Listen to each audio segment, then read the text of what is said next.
systems go? Yep. Okay, I'm on. So the topic I chose for my narrative speech was losing my mother-in-law. This is my mother-in-law, Maxine Albright. Maxine, meet the class. Class, my mother-in-law.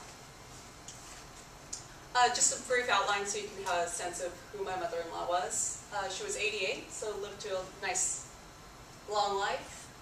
She was married twice. She had 3 older kids. Older ones were Rusty, Bob, and Pat, and then she had a younger set. That would be Evan, Sarah, and my husband, Stuart. She worked most of her life. I wrote down some of her jobs. She worked for the Western Union as an operator. That was an odd one to me. She worked in an auction yard. She worked in her husband's law office. And then by the time I got to know her, she was working for the city of Portland as a purchasing agent. She had hobbies. She was an avid reader, lots of crafts. The one that I related to the most was knitting. And she was a talker. Talked a lot. And that's probably an unfair way to describe it. She was a conversationalist. So she was good at drawing everybody into the conversation and had that balance of talking, listening, and then interacting. And she passed away this last January. So the significance of the loss. So it changed the family structure. So her husband preceded her in death by a couple years. So we've lost the elder statesman of that side of the family. So I have to give them credit. They did put the glue together for their family, and the kids are holding together. We still see the siblings on a regular basis. For example, my sister-in-law, Sarah's coming over tonight. She's going to make us dinner. The impact to me personally the most was I lost somebody who loved me unconditionally and who I love back. So that's what touches me the most. What are some of the lessons that I learned? Make time for the ones that you love. It's probably the one that I have the hardest time with. I work full-time. I do a lot of walking for exercise and because I enjoy it, but I need to remember to make time for the ones that I love.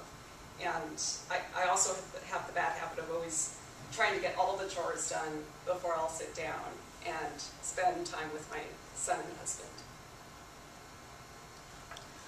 So I do have a son, and while he's only in high school now, so I have no idea if he'll get married or not. But assuming he does, one of the gifts that my mother-in-law gave me was she accepted me right from the moment she met me. And I really hope to have that same relationship with my future daughter-in-law and really let her know that she's part of my family as soon as she arrives. That's something I hope to pass on. And the last one that I wanted to talk about here is the little things add up to big love. It doesn't have to be the big grand gesture. It's calling up and talking about a book. It's just making those times for those little small connections. And by the end of it, you realize how much you were loved. These are sort of a little bit lighter-hearted in their nature. Knitting is a great way to pass the time. So I knit when I was in high school, and then I hadn't knit for years, decades, until I met my mother-in-law. And then it reminded me that I used to enjoy knitting. So now I knit again, and it helps me pass the time. So with a son in high school, I do end up waiting around for him as he's finishing up football practice or whatever it is. And it's nice having that thing to help me pass the time. I love doing it when we're traveling too. So she was an avid reader, as I mentioned, and I used to be a book snob, and I can just hear her telling me, honey, just read what you want to read. It doesn't all have to be great literature. And I do that now, and I enjoy reading so much more because I'm reading a wider variety of books. The last one relates to my son. So I just have the one child. We'd go down and visit my in-laws.